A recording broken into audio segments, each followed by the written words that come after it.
Podcast Spesial Dahau.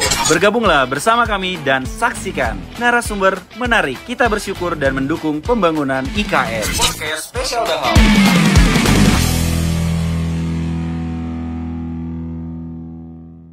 Ini memang ada bunyi nih.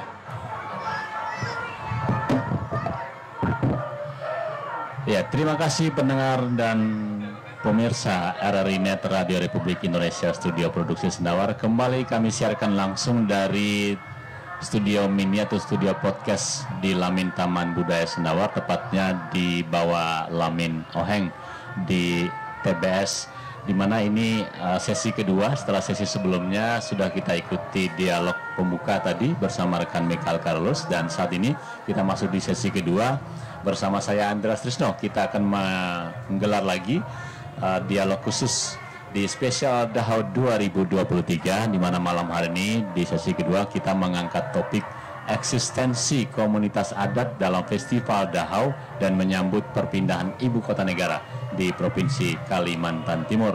Untuk membahas itu, kami sudah kedatangan satu narasumber, dan satu narasumber mudah-mudahan akan menyusul dan akan tiba di lokasi studio podcast atau studio mini kita malam hari ini.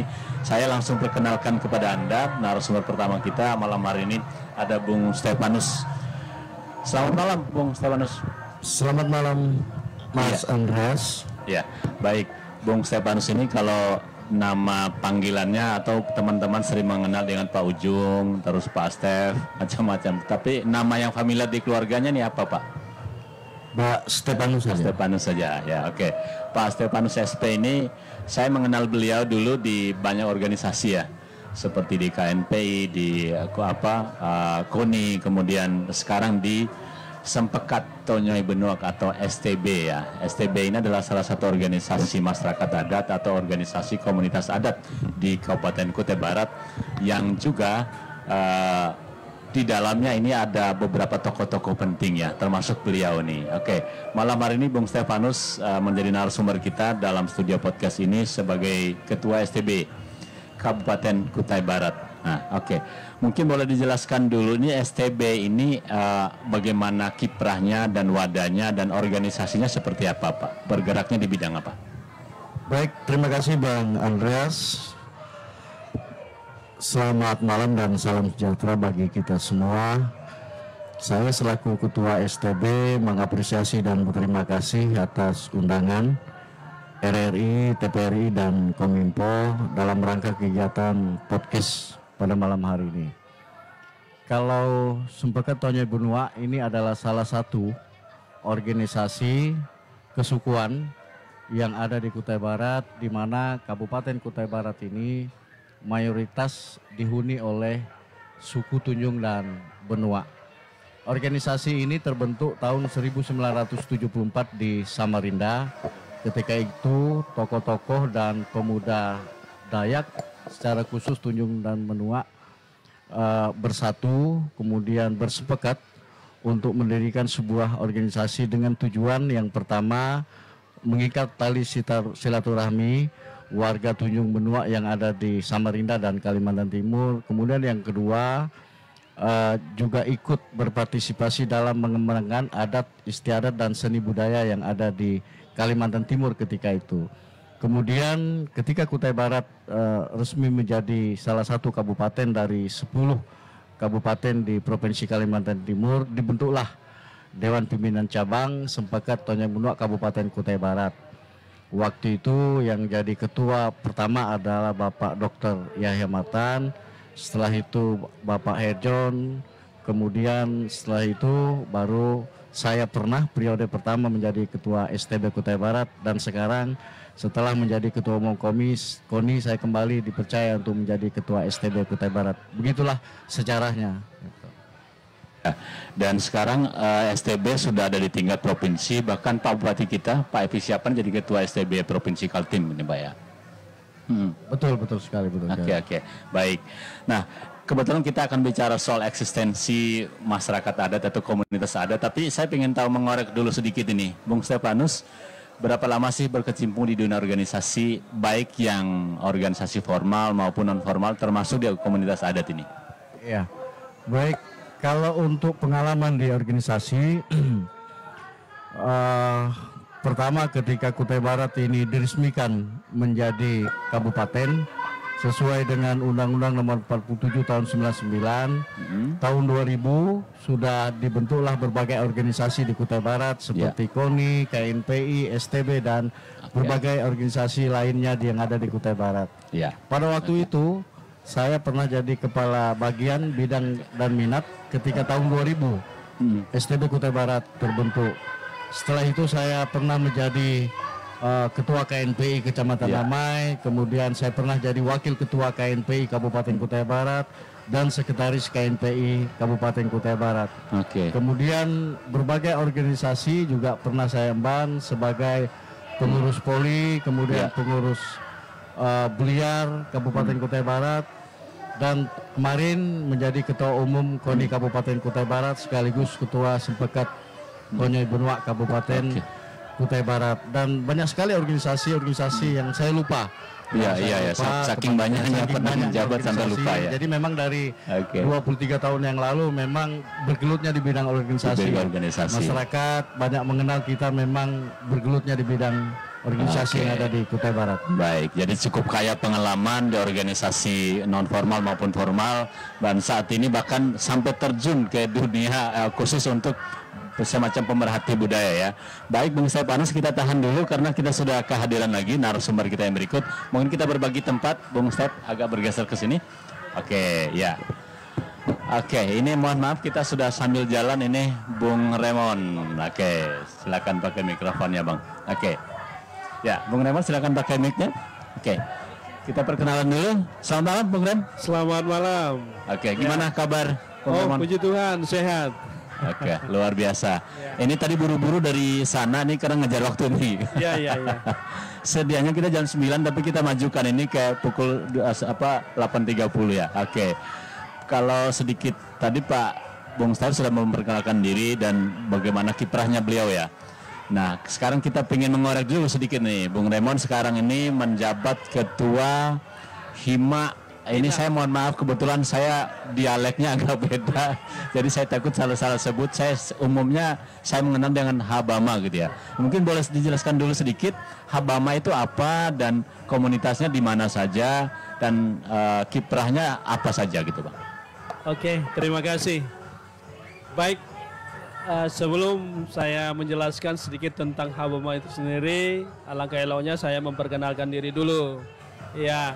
Nama saya Hermonius, tetapi akrab dipanggil Pak Raymond. Jadi domisili saya di Barong Toko. Nah, terkait masalah Habama ini sendiri, sebenarnya ini sudah terbentuk pada tahun 2017. 2017. Nah, 2017 karena ada aturan tentang ASN tidak boleh menjabat sebagai ketua di Ormas, makanya pada saat itu ketuanya adalah Pak Ismail Panji, SPD MSI. Nah, pada tahun 2020 terjadilah kita musyawarah besar Habama ini. Maka pada saat itu ada 4 kandidat yang mencalon. Nah, jadi pada saat itu terpilihlah saya sebagai Ketua Habama periode 2020-2025. Nah, Habama ini sendiri merupakan salah satu ormas lokal. Ormas lokal Kabupaten Kutai Barat ini yang subsukunya adalah Bahau seperti itu. Bahau ini sendiri di Kabupaten Kutai Barat itu ada 2, Bahausa dan Bahau Busang. Jadi supaya mengakomodir ini disatukan menjadi Habama. Habama itu sendiri merupakan singkatan dari Hina Ayak Bahaumaran. Ayak Bahaumaran, yang mempunyai arti Hina itu sendiri adalah keluarga besar. Bahau Hina Ayak Bahaumaran berarti itu keluarga besar Bahau yang berwibawa. Seperti itulah filosofinya Habama itu sendiri. Nah, jadi Habama ini sendiri ya adik daripada STB. Seperti itu. Dan kita berbangga juga bisa Bahau ini mempunyai semacam ormas, organisasi, tempat berkumpul, berkomunikasi. Di situ orientasinya karena di sini adalah adat istiadat kita Bahau ini, itulah yang menjadi orientasi kita untuk mempertahankan, untuk memperjuangkan dan melestarikan adat istiadat khususnya Bahau ini sendiri. Jadi kira-kira seperti itu gambaran awalnya seperti itu. Terima kasih. Ya, baik. Terima kasih Bung Raymond. Memang kebetulan topik kita malam hari ini bicara soal eksistensi ya. Bagaimana ini suku-suku ini bisa eksis, bisa tergabung kalau tidak ada wadahnya. Meskipun terbilang baru sumur jagung, tetapi kan sudah ada wadahnya gitu ya. Sekarang ini dalam catatan Habama ada berapa gitu anggota gitu yang tergabung dalam ormas ini, Tri? Iya, baik. Semenjak mekarnya Kabupaten Mahakam Ulu, bersisa ada 10 kampung Bahau yang berada di Kabupaten Kutai Barat. Jadi itu 5 di Kecamatan Long Iram, 5 kampung ada di Kecamatan Tering. Nah, Kecamatan Long Iram itu sendiri ada Kampung Kelian Luar, ada Kampung Ujo Halang, ada Kampung Long Dali, Keliwai dan Anah. Nah, 5 kampung inilah yang ada di Kecamatan Long Iram. Sementara di Kecamatan Tering itu ada 5 juga. Tering Lama Ulu, Tering Lama, Tering Baru, Tukul dan Muyo Paket. Nah, inilah menjadi basis daripada Habama itu sendiri. Jumlah daripada jiwanya itu kurang lebih 11.000 jiwa. 11.000 jiwa bersisa. Semenjak pindahnya mekarnya Kabupaten Mahulu. Jadi itulah yang menjadi basis kita di 2 kecamatan. Nah, terkait masalah DPT, DPT ini ada kurang lebih 7.000. Nah, 7.000 DPT. Dari 11.000 tadi yang sudah usia 17 tahun masuk dalam DPT 7.000-an. Jadi 11.000 kurang lebih jiwa itu ada kurang lebih 7.000 DPT. 7.000 DPT ini pun ada 5.000 di 2 kecamatan itu tadi, 2.000 di seputar kabupaten. Ada yang tinggal dalam kota begitu. Oke. Baik. Oke. Jadi kita karena malam hari ini bicara soal eksistensi, mungkin kalau Pak Stefanus, kalau yang ini lebih ke Bahau ya, kalau yang ini Dayak Tunjung sama Benua. Sekarang ini dalam catatan organisasi STB ada berapa jumlah anggota atau jumlah jiwanya atau jumlah kakak atau seperti itu, Bung Stef? Baik, terima kasih Bung Andreas. Kalau Sempaka Tanjung Benua ini untuk yang etnis Tunjung dan Benua, kalau digabungkan dari kurang lebih 168.000 penduduk Kabupaten Kutai Barat, hampir 68% memang suku Tunjung dan Benua. Artinya kelompok yang mayoritas di tempat ini. Sisanya Jawa, Melayu, kemudian Timor, termasuk Bahau dan suku Kenyah. Itu jumlah komunitas yang ada. Berapa tadi? 168.000 lebih, hampir 68% dari seluruh penduduk Kabupaten Kutai Barat. Oke, jadi ya lumayan banyak, ini sangat banyak bahkan ya. Oke, kalau caleg mungkin bisa 15 kursi kayaknya. Oke. Nah, Bung berdua ini kita apresiasi sekali ada tokoh muda. Biasanya kalau kita masuk ke wilayah adat begitu, yang kita temui itu orang-orang tua begitu. Tapi sekarang kami bangga loh, ada orang-orang muda yang mau berkiprah dan membantu melestarikan adat budaya dan bahkan memegang organisasi penting. Apalagi saya STB nih, yang jumlahnya sekian puluh ribu jiwa ini tentu punya potensi yang besar. Tetapi kalau tidak dikelola dengan baik kan nanti akan jadi, mungkin saja kita akan tersingkir pelan-pelan seperti cerita di Pulau Jawa sana ya. Oke. Nah, saya kembali ke Bung Stef ini. Kalau bicara soal kegiatan di dalam STB ini, apa saja sih yang dilaksanakan oleh pengurus maupun paguyuban STB-nya? Baik, terima kasih. Kalau bicara masalah tugas fungsi dan kegiatan organisasi STB, pertama STB ini kan sebagai penaung dari seluruh tokoh-tokoh Tunjung dan Benua. Kemudian tujuan dibentuknya STB ini sebagai tempat untuk berkumpul, tempat untuk berdiskusi, kemudian tempat untuk melakukan berbagai kegiatan. Ya. Baik kegiatan seni dan budaya, kemudian termasuk olahraga, pendidikan, kemudian termasuk sosial dan kemanusiaan. Jadi hampir seluruh tatanan kehidupan yang ada ini, jadi STB ada seksi dan bidang-bidang yang masing-masing. Tetapi memang Sempekat Tanjung Benua ini lebih kepada bagaimana memperkuat, memastikan, melestarikan adat budaya, kemudian seni dan budaya yang ada di Kabupaten Kutai Barat. Itu yang lebih menonjol selama ini, di samping kegiatan sosial dan kemanusiaan. Oke. Berarti ya saya beberapa kali ikut kegiatan Pak Bupati yang mengikuti STB ini, memang rangkaian acaranya mayoritas bagaimana memperkenalkan, menonjolkan kedayakannya gitu ya. Bukan berarti ini yang lain ya, tetapi menghadirkan yang lain ya. Tetapi memang kalau tidak ada tokoh-tokoh ini yang memperkenalkan, mempertahankan, mungkin akan susah nih generasi muda kita sekarang. Oke. Kalau Bung Raymond di sana apa saja kegiatan dalam beberapa tahun terakhir, khususnya di komunitas Habamanya sendiri? Baik, terima kasih Bung Andreas. Habama ini sendiri dia seperti saya sampaikan di awal tadi, memang orientasinya kepada pelestarian adat istiadat. Dia lebih ke adatnya seperti itu. Salah satu contoh adalah mengawal tentang adat istiadat di kampung, yaitu adat Lali Ugal. Adat Lali Ugal ini sendiri dia merupakan adat tahunan yang setiap tahun dilaksanakan, dan ini adalah adat tanam padi. Karena kita orang Dayak Bahau ini setiap tahun itu bercocok tanam dengan cara tada hujan seperti itu. Itu orientasinya.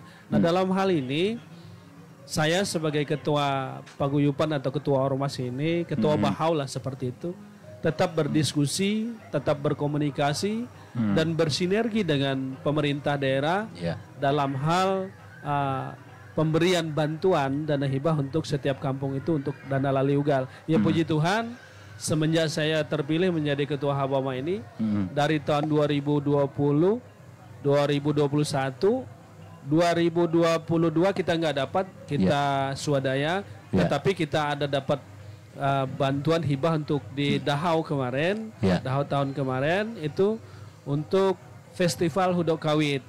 Nah, tahun ini kita dapat bantuan untuk kampung yang 10 kampung itu.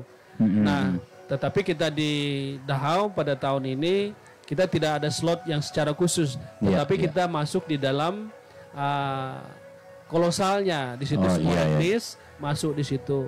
Yang selanjutnya ya kita swadaya, karena Dahau pada tahun ini agak berbeda dari Dahau-Dahau yang tahun-tahun lalu karena ada kedatangan presiden kita, jadi agak berbeda. Nah, makanya sempat diskusi dengan tim atau panitia Dahau lokal, kita bagaimana, adakah slot untuk Habama atau Bahau ini untuk mengisi. Jadi panitia lokal pun menyampaikan bahwasannya ini semua diambil alih oleh protokol kepresidenan. Ya, tidak masalah lah seperti itu. Yang penting dari kampung-kampung Bahau ini, karena di sini ada salah satu mata acaranya yang memberikan peluang untuk budaya pesisir ini bisa ditampilkan dalam acara tersebut. Makanya kita bersyukur juga seperti itu. Kita bersinergi semua dan berharap kepada khususnya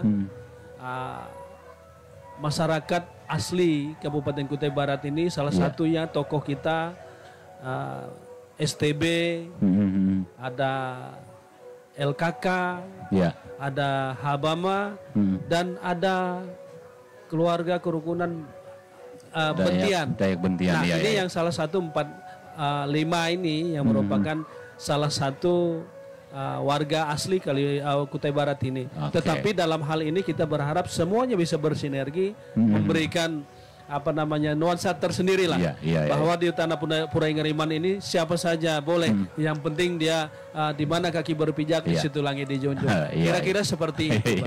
Baik. Oke. Jadi cerita Bung Raymond tadi soal Lali Ugal ya. Beberapa kali pemerintah selalu mendorong supaya ada semacam kerjasama begitu, gotong royong, karena kalau tidak, katakanlah berladang seperti itu ya, kalau tidak ada tradisi-tradisi itu ditinggalkan, mungkin perlahan-lahan juga tidak akan ada lagi begitu. Tetapi masih mempertahankan, dan itu sampai sekarang masih rutin ya, gotong royong semacam itu. Itu masih rutin Bang Andreas ya, karena itu merupakan salah satu visi misi saya sebagai ketua Habama ini dalam hal mempertahankan dan melestarikan budaya tersebut. Iya. Karena apa? Kalau kita tidak peduli dengan budaya kita sendiri, maka siapa lagi? Ya. Seperti saya mengutip apa yang disampaikan Panglima Jila, pimpinan tertinggi TPBR Kalimantan ini, hidup tanpa adat istiadat dan budaya hakikatnya adalah mati. Seperti itu. Hidup seperti pohon tanpa akar, bagaikan adat istiadat tanpa itu adalah mati, hakikatnya seperti itu. Jadi ya saya sangat bersyukur juga ke pemerintah daerah yang mensupport kita dalam hal pelestarian adat dan budaya ini, karena kalau bukan kita siapa lagi seperti itu. Karena tidak ingin budaya kita ini akhirnya dikuasai orang lain seperti itu. Makanya kita puji Tuhan lah, hidup di Tanah Purai Ngeriman ini sangat-sangat humanis lah seperti itu. Baik. Terima kasih Bung Raymond. Saya kembali ke Bung Stefanus. Kalau Bung Stefanus ini meskipun ini membawa identitas Dayaknya atau kesukuan tertentu, tetapi di Kutai Barat ini saya sering dengar ada istilah rumah Pancasila atau kota beradat gitu ya. Bagaimana nih melihat keberagaman di Kutai Barat sendiri menurut Bung Stefanus seperti apa? Ya baik, saya kira Kutai Barat ini merupakan daerah atau tempat yang nyaman bagi hampir seluruh suku yang ada di Indonesia. Kalau suku di Indonesia ini hampir 720 suku, di Kutai Barat ini kurang lebih 15 suku yang ada. Ini adalah tempat yang nyaman untuk semua anak bangsa bisa tinggal di tempat ini, berusaha dan bekerja di tempat ini. Jadi memang ini adalah bumi Tanah Purai Ngeriman, bumi yang subur, makmur, berlimpah ruah. Kemudian dalam rangka bagaimana kerjasama antar suku yang ada di Kutai Barat ini, saya melihat ini ada kerjasama yang baik. Tidak ada eksistensi suku tertentu, suku minoritas, mayoritas yang ada di Kutai Barat. Semua saling menjaga, semua saling menghormati, semua saling memahami, semua saling mendukung adat istiadat dan budaya dari masing-masing suku yang ada di Kabupaten Kutai Barat. Hampir tidak pernah ada perselisihan di antara suku yang ada di Kutai Barat. Setiap kegiatan yang ada, suku A melakukan, suku B, C dan lain sebagainya tidak pernah mengganggu, bahkan memberikan support dan dukungan. Kemudian Kutai Barat juga melalui panitia Dahau hampir setiap tahun melakukan festival Dahau. Nah, disinilah kita melihat warga masyarakat Kutai Barat, bahkan warga luar, melihat keanekaragaman, melihat kekayaan adat istiadat dan budaya yang ada di Kutai Barat. Setiap hari, setiap malam, panitia dan pemerintah memberikan kesempatan kepada sanggar-sanggar seni, kemudian sanggar-sanggar budaya untuk menampilkan khasanah budaya masing-masing dari sekian suku yang ada, baik Tunjung, Benua, Bahau, Timur, Jawa, kemudian Kutai. Masing-masing menampilkan, kemudian pemerintah memberikan apresiasi siapa yang juara, mendapatkan door prize dan hadiah dari panitia. Saya kira Kubar tempat yang aman, tentram, sehingga kehidupan masyarakat antara suku di tempat ini sampai sekarang masih terjaga. Mungkin ini pengaruh dari pembentukan organisasi yang ada, karena setiap persoalan yang muncul, kami sebagai pimpinan organisasi, baik Habama dan segenap pengurusnya, STB saya, kemudian IKAT Toraja, IKA Pakarti Jawa, Ikentim Kutim, LKK, kemudian suku Maluku, suku Batak, suku Manggarai dan lain sebagainya selalu melakukan koordinasi, sehingga persoalan yang berpotensi untuk memecah belah, untuk menghancurkan permusuhan, menimbulkan permusuhan antar suku ini bisa diredam dengan koordinasi komunikasi yang kami lakukan masing-masing organisasi yang sudah terbentuk di Kutai Barat ini. Baik, ya ini luar biasanya di Kutai Barat ini Kalau di daerah-daerah lain kita tidak pernah dengar ya ada lembaga adat yang di-SK-kan oleh pemerintah daerahnya ya, atau diperdakan. Kalau di Kutai Barat kan malah diperdakan. Bahkan lembaga adat itu diakui secara resmi, digaji oleh pemerintah daerah gitu ya. Ini lagi-lagi menunjukkan bahwa pemerintah ini cukup konsen ya mempertahankan bagaimana eksistensi komunitas masyarakat hukum adat, masyarakat adat.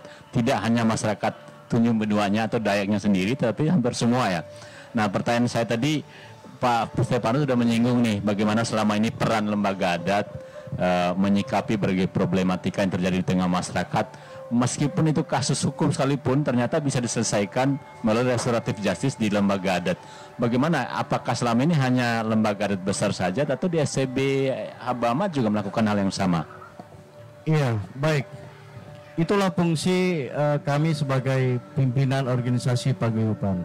Biasanya setiap ada masalah hukum yang terjadi di masing-masing suku, seperti saya misalnya warga Tunjung Benua, ada yang berselisih paham karena perkelahian, kemudian berselisih paham oleh karena perebutan lahan, tanah, lokasi, kemudian potensi-potensi hukum lainnya yang kadangkala tidak mampu diselesaikan oleh lembaga adat kampung, kecamatan, bahkan kabupaten, dilaporkan ke pihak penegak hukum, misalnya kepolisian atau kejaksaan. Kami mengambil bagian untuk memfasilitasi warga kami yang berhadapan dengan persoalan hukum. Kita bersyukur bahwa Polres Kutai Barat dalam hal ini, polisi memberikan ruang dialog, ruang kesempatan sehingga restoratif justice bisa kita lakukan. Iya. Bisa kita lakukan, kemudian kita dorong yang bermasalah, yang berperkara warga kami ini bisa didorong untuk berdamai, dengan tetap bahwa ketika itu ada ganti rugi tetap dilakukan sesuai kapasitas dan kemampuan. Jadi itu kami bersyukur, bukan berarti kita tidak tunduk dengan hukum nasional, akan tetapi karena warga kita banyak yang tidak paham, tidak sadar hukum, sehingga mereka ketika berhadapan dengan hukum, kami ini, saya STB termasuk Ketua Habama selalu untuk mendampingi mereka. Kalau memang masalah itu, kasus itu begitu besar seperti pembunuhan, kemudian seperti narkoba, nah ini juga musuh STB dan Habama, karena ini musuhnya terhadap negara, kemudian musuh terhadap keluarga yang merasa menjadi korban. Nah ini kan masalah besar, kadang-kadang juga kami agak enggan atau sulit untuk memfasilitasi kalau persoalan-persoalan yang terlalu besar. Tapi kalau persoalan pidana-pidana yang bersifat pidana ringan ini, biasanya kami selalu hadir untuk mendampingi warga kami yang berhadapan dengan hukum. Iya, baik. Itulah mengapa eksistensi masyarakat hukum adat, komunitas-komunitas adat ini diperlukan. Manakala buntu di masalah hukum, atau mungkin daripada negara habis-habisin duit untuk ngurusin kasus yang tindak pidana ringan, yang mending kita selesaikan secara adat gitu ya. Baik. Kalau Bung Raymond di sana, ini adakah ada semacam mekanisme untuk semacam RJ tadi, restoratif melalui Habama? Iya, terima kasih Bang Andreas. Habama ini sendiri sudah ada beberapa kali, sama yang seperti disampaikan Ketua STB tadi, kita dari adat dalam hal ini menjadi salah satu narasumber dikala ada terjadi pelanggaran secara hukum positif. Nah di sini kita memberikan referensi kepada tim APH, aparat penegak hukum, memberikan pertimbangan kepada mereka. Nah akhirnya di sini pun saya bersyukur kepada pihak kepolisian, mereka sudah mengutamakan yang namanya RJ, restoratif justice ini. Habama sendiri sudah berapa kali menangani secara khusus untuk Bahau ini, banyak yang terjadi tipiring tindak pidana ringan ini yang bisa kita SP3-kan. Walaupun sudah ditahan. Salah satu contoh kemarin kejadian BBM itu. Dan salah satunya itu adalah warga kita dari Habama. Nah, akhirnya karena kita ada komunikasi dengan pihak pemerintah, pihak lembaga adat besar Kabupaten Kutai Barat, makanya kita kemarin dapat memberikan SP3 kepada warga kita. Iya. Bukan berarti kita membela Iya, kesalahannya, iya. tetapi kita memberikan pertimbangan saja seperti itu kepada aparat penegak hukum. Nah, terkait masalah lembaga adat ini pun semua perhatian pemerintah ini dari pusat kita sangat bersyukur. Iya. Karena di dalam Undang-Undang Desa nomor 16 tahun 2016 itu sangat besar perhatian tentang adat istiadat ini sendiri. Makanya kepala adat dan stafnya atau lembaga adat di kampung itu didanai dari dana desa ADK seperti itu.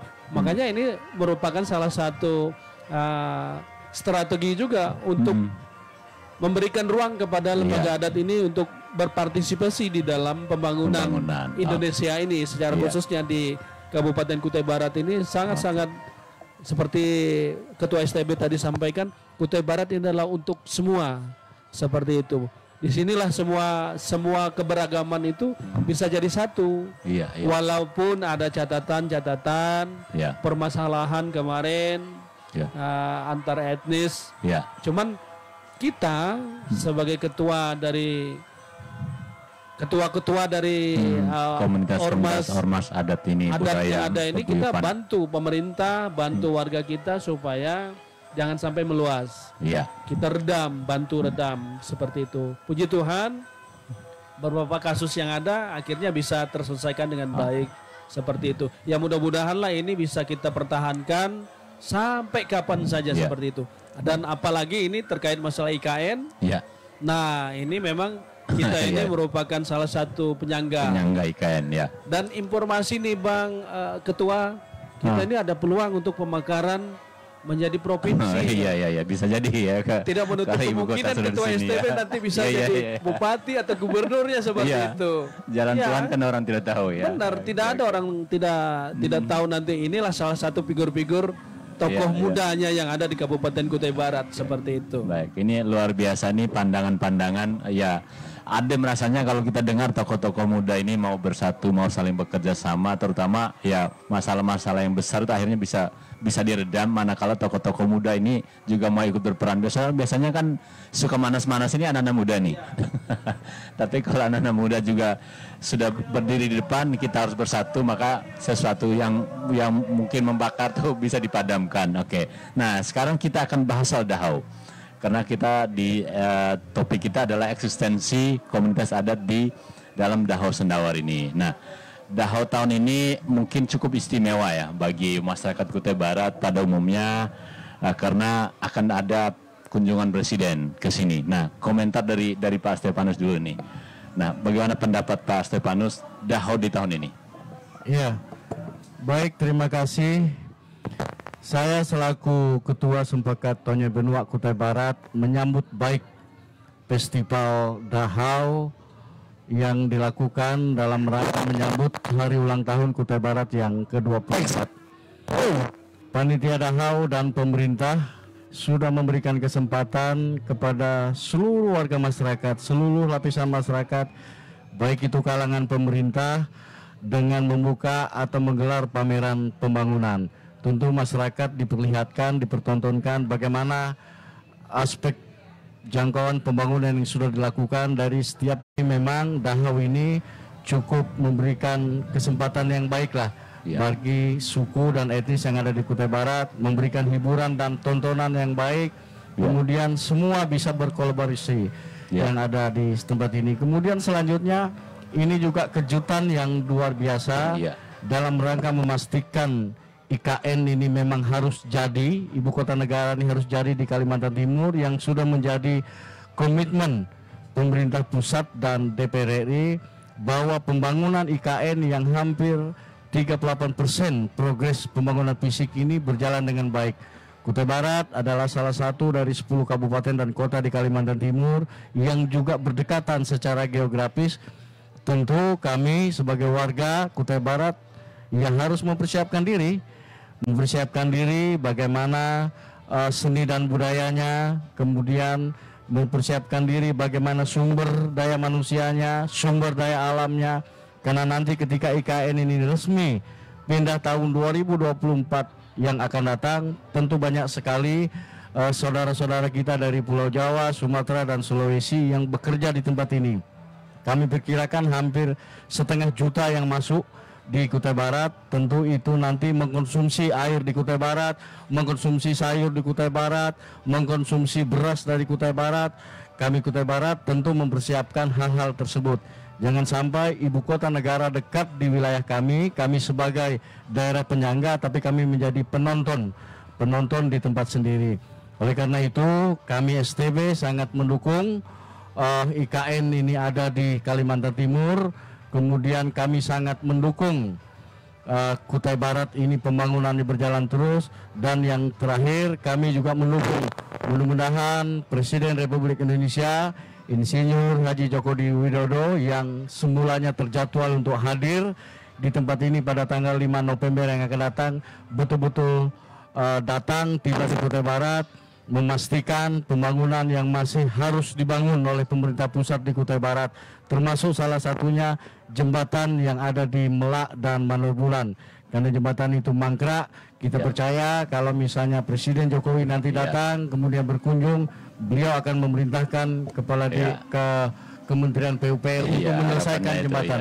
Sehingga akses dari beberapa kecamatan tembus ke Kecamatan Manur Bulan, kemudian kita jarak dari Kutai Barat ke Tenggarong atas Samarinda lebih singkat, 70 km lagi lebih singkat kalau jembatan itu selesai. Kita warga Tanjung Benua, warga Habama, dan warga masyarakat Kutai Barat berdoa semoga Presiden Joko Widodo ini benar-benar hadir di Kutai Barat.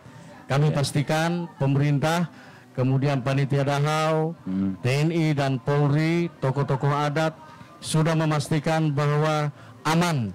Kutai Barat dalam keadaan aman, sehingga Pak Presiden dan para menteri, kemudian para keamanan yang ada di pusat dari Jakarta jangan lagi meragukan. Artinya kami siap menanti kedatangan Presiden Republik Indonesia yang terhormat Insinyur Haji Joko Widodo. Baik, oke, terima kasih. Ini luar biasa karena kedatangan presiden ini menjadi sejarah perdana ya. Belum pernah ada presiden yang menginjakan kakinya. Kalau lewat udara udah banyak gitu ya.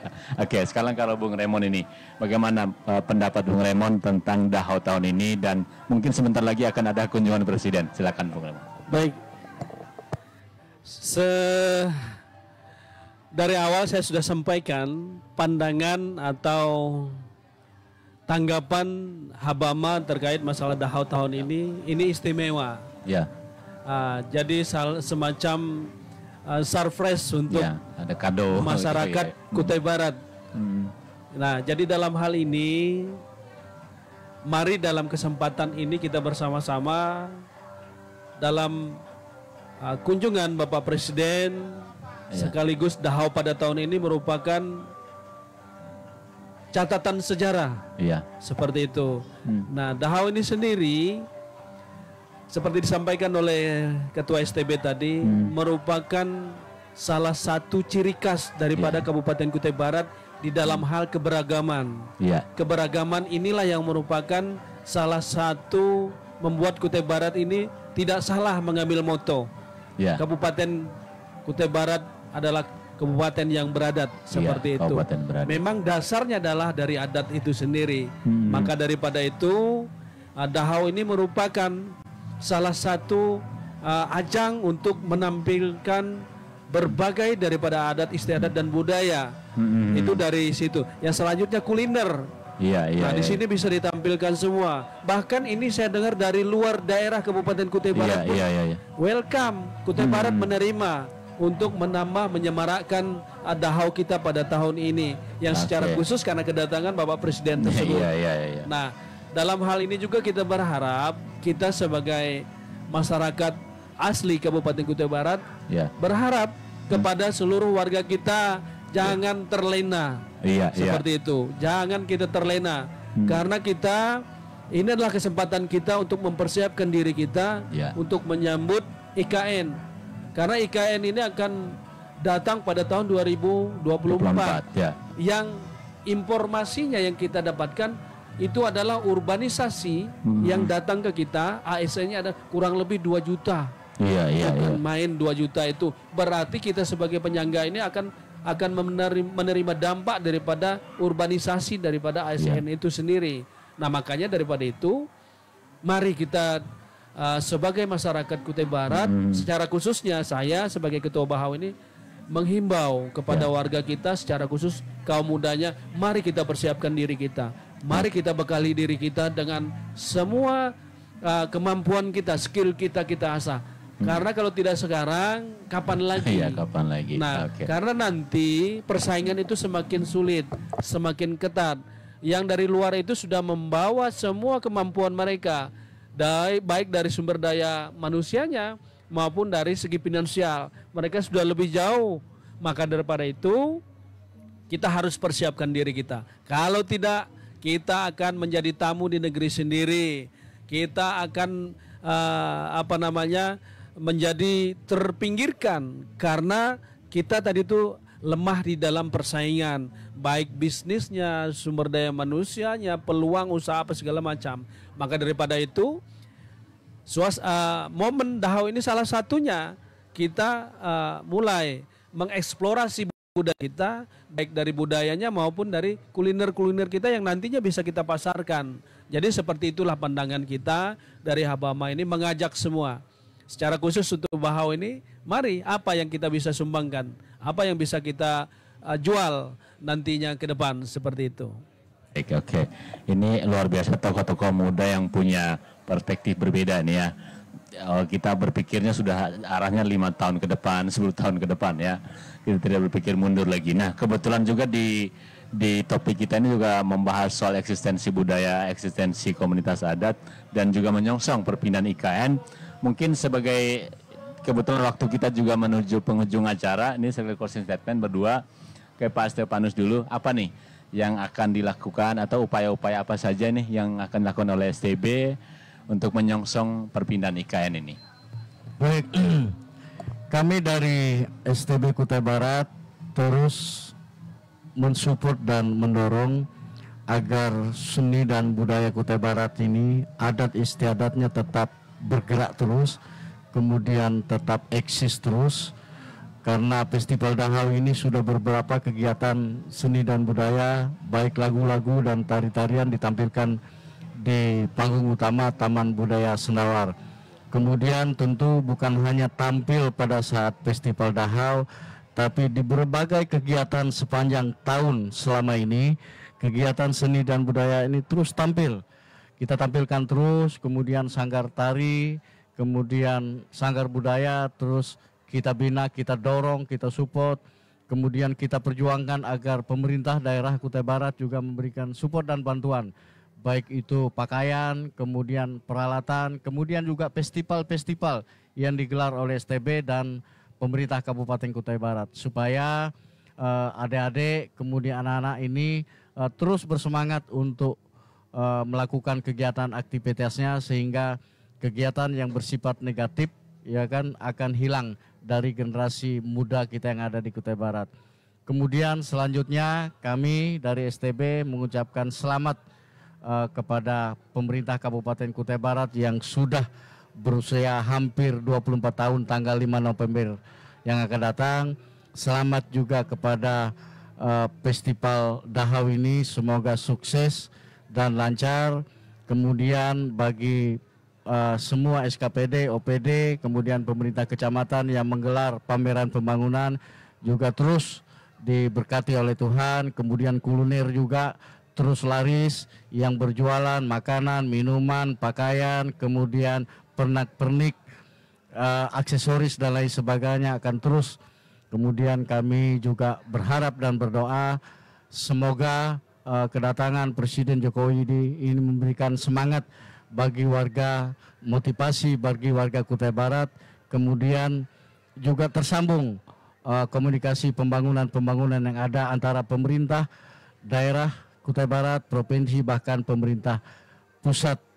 Kemudian selanjutnya kita berharap Pak Jokowi hadir di Kutai Barat, karena dari 7 presiden, dari 12 wakil presiden Republik Indonesia, Kutai Barat ini tidak pernah dihadiri oleh presiden dan wakil presiden. Mudah-mudahan dengan Festival Dahau HUT Kubar yang ke-24 ini tanggal 3 November nanti, Pak Jokowi jadi datang ke tempat ini. Saya tidak pernah membayangkan betapa masyarakat Kutai Barat menyambut baik kedatangan orang nomor 1 di Indonesia ini. Dan saya juga menghimbau kepada seluruh masyarakat Kutai Barat, jaga terus keamanan dan ketertiban sepanjang Festival Dahau dan HUT Kutai Barat ini berlangsung. Berikan jaminan keamanan dan ketertiban, dukung pemerintah daerah, dukung TNI dan Polri, dukung Satpol PP, dukung lembaga adat besar, dukung tokoh-tokoh yang ingin memastikan agar Pak Jokowi berani hadir di Kutai Barat. Kita yakin dengan doa, harapan, keinginan kita bersama, Pak Jokowi dan rombongan pasti berani hadir di Kutai Barat, dan beliau melihat kondisi langsung di Kutai Barat, karena saya melihat jadwal yang sudah tertera bahwa dari bandara Melalan Pak Jokowi ke TBS atau ke ITO, kemudian nanti sholat di Islamic Center, kemudian mengunjungi jembatan, setelah itu baru kembali lagi ke Balikpapan, kemudian kembali ke Jakarta. Mudah-mudahan dengan Festival Dahau ini kita terus antar suku di Kutai Barat, antar kelompok masyarakat di Kutai Barat terus diberikan kekompakan, sehingga kehidupan kita ke depan akan semakin lebih baik lagi. Sekali lagi, Dirgahayu Kutai Barat yang ke-24. Terima kasih, selamat malam dan salam sejahtera bagi kita semua. Terima kasih Pak Stefanus. Berikutnya ke Pak Raymond, sekaligus closing statement, ya mungkin harapan dan kesan-kesannya, dan juga mungkin apa yang akan dilakukan oleh Habameni menyambut IKN, juga menyambut Bapak Presiden. Silakan. Baik, dalam hal ini terkait masalah Dahau ini, Habama apa yang diharapkan, terus ke depannya seperti apa. Habama akan mengupayakan tetap bersinergi dengan pemerintah daerah, dengan semua OPD yang ada, baik dari lembaga adat besar maupun ke pihak APH. Seperti itu, tetap bersinergi dalam hal keamanan dan ketertiban Kabupaten Kutai Barat ini, agar ke depan tetap aman, tentram, dan damai seperti itu. Terkait masalah kedatangan Bapak Presiden, saya berharap 5M. Melihat, mendengar, merasakan, menganggarkan, dan melaksanakan. Nah, di 5M inilah yang saya harapkan ke Bapak Presiden dan timnya yang datang ke Kabupaten Kutai Barat ini, agar melihat kegiatan-kegiatan strategis apa yang akan beliau nanti bisa dorong. Salah satunya adalah yang merupakan kerinduan masyarakat Kutai Barat ini adalah tentang jembatan ATJ. Ini merupakan salah satu ikon Kabupaten Kutai Barat ini. Kalau ini bisa terbangun dan terrealisasikan, masyarakat Kutai Barat sangat-sangat mengapresiasi dan bersyukur kepada Bapak Presiden yang akan datang ke Kabupaten Kutai Barat ini. Nah, terus Habama juga mengucapkan dirgahayu untuk Kabupaten Kutai Barat yang usianya sudah 24 tahun. Sampai saat ini Kabupaten Kutai Barat ini adil, damai, tentram, dan adil dan tentram seperti itu. Makanya Kabupaten Kutai Barat ini motonya adalah beradat seperti itu. Jadi itu closing statement saya. Selamat malam untuk kita semua. Tuhan memberkati. Amin. Terima kasih luar biasa ini Pak Stefanus dan Pak Raymond sudah berdiskusi, berdialog bersama kita dalam podcast di studio mini RRI Sendawar, kerjasama RRI, Dinas Kominfo, dan TVRI Kalimantan Timur. Dan akhirnya sampai di sini juga jumpa dengar kita dalam dialog khusus malam hari ini. Saya Andreas Trisno dan kerabat kerja yang bertugas mengucapkan terima kasih untuk kebersamaan Anda. Jangan lewatkan, sesaat lagi kami masih akan mengabarkan kepada Anda suasana terkini dari Lamin Taman Budaya Sendawar, serta acara di panggung utama penampilan tari kreasi modern pada malam hari ini. Terima kasih, selamat malam, dan selamat mengikuti acara kami selanjutnya. Demikianlah podcast spesial Dahau. Kita bersyukur dan mendukung pembangunan IKN.